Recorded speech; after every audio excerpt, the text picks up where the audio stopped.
I don't know, it just changed my perspective as a person, personality uncondi towards filmmaking, towards life. I think this film will be a turning point in my career.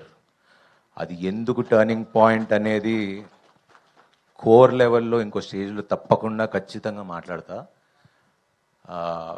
Because today it's just a glimpse, so enjoy the glimpse. అసలు సినిమా ఏంటి, ఎలా ఉంటుంది అని చెప్పడానికి వచ్చాం. And I wanted to see it in the main theatre.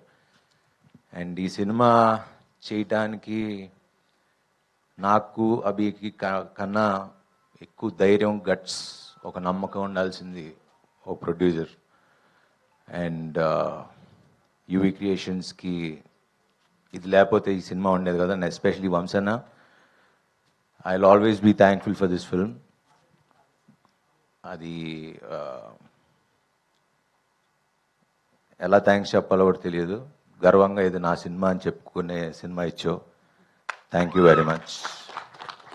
I will always be thankful for that.